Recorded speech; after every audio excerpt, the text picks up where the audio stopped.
très respecté dans le groupe Mandanda, et on sait que certains joueurs sont même très déçus pour lui et très étonnés parfois de la façon dont ça se passe. Est-ce que si par malheur il y a quelques résultats pas très bons, mais le goudron est plus. Non, mais je parle du groupe. Est-ce que là, il n'y a pas un risque de se casser du reste du groupe quand tu enchaînes 2 ou 3 résultats, tu vois Flo nous a quittés, je présume. Parce que ça peut vite se retourner. Non, mais même dans l'équipe, même malgré les bons résultats, quelques joueurs sont étonnés quand ils voient les compositions d'équipe, quand ils voient leur positionnement sur le terrain. Non, ils sont agacés.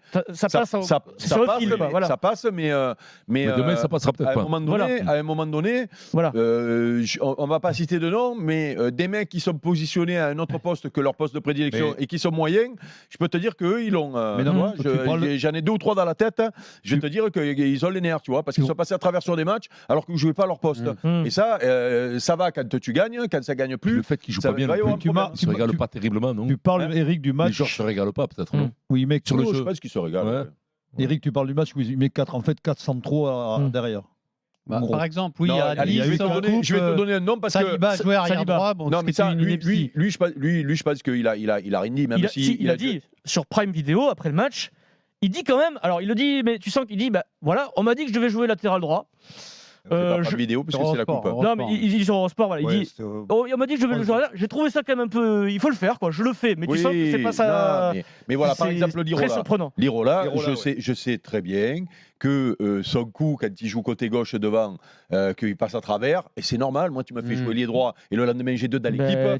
J'ai envie d'étrangler l'entraîneur. C'est pas mon poste. Donc voilà, c'est tout. Et le problème, c'est que lui, ça venait après quelques matchs où il était dans le milieu, où il était dans l'axe, où il était, tu vois. Et donc, à un moment donné, les joueurs, tu peux te les mettre à dos. Il y a zéro confort. Tu peux en perdre certains. Après, c'est un boulard énorme quand même. Mais oui. C'est seul contre tous. C'est moi, je sais. C'est bien ça. C'est moi, je sais, tout le monde est des cons, et puis on fait un club tous les ans. Mais c'est l'histoire de logique, il me semble. Je sais pas, parce qu'il avait un jeu plus alléchant, peut-être. Un jeu plus alléchant, plus agréable, Bielsa. C'est surtout pour ça. Mais dans la tête, c'est le même. Là, il meurt avec ses idées. C'est-à-dire, il est capable de te faire descendre. Et rester avec ses compositions d'équipe, Bielsa, c'est exactement le même. Bielsa est très aimé par ses joueurs. Attention, l'Argentin pense qu'il a inventé le football. Le Brésilien aussi, mais l'Argentin pense qu'il a inventé le football. Hein. L'Italien aussi. L'Italien aussi. Ah, l'Italien, mais il a inventé l'Italien. Oui, l'Italien, il a inventé ça. Il y a une différence, c'est que j'ai l'impression que Bielsa, il crée moins de frustration et de tension dans son groupe. En tout cas, on l'a moins entendu. On l'a beaucoup moins entendu, ça. Bielsa, le truc qu'il avait pour lui, c'est que d'abord, les mecs jouaient à leur poste. Et puis ça jouait bien. Et tu regarderas les joueurs qu'il avait cette année-là. Ils ont tous surperformé. Derrière, il n'y en a plus un. Il y en a, le petit Benjamin Mendy, quand il part à Monaco, il est énorme à Monaco. Oui, après, il fait équipe de France. Et après, il fait équipe de France, il fait City. Mais tu regardes, ils ont tous surperformé avec Bielsa. Ils sont arrivés en deuxième partie des matchs retour bouillis, mais parce que c'était très exigeant comme jeu.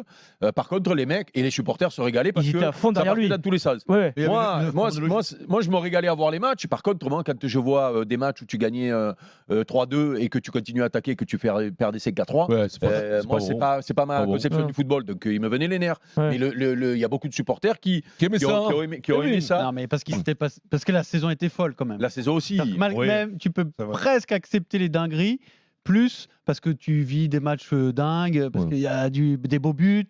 Est-ce que c'était pas alors que là, Sampaoli, c'est pas le cas. Là, si tu veux, alors je vais pas dire qu'il s'est rogné, on va dire qu'il a appris de la Ligue 1.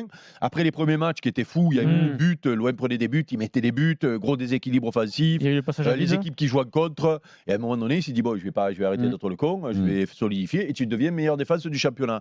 Et au détriment de ton efficacité offensive et du jeu un peu fou qu'on a vu en début de saison. Tu vois, c'est-à-dire que le mec est quand même beaucoup plus pragmatique.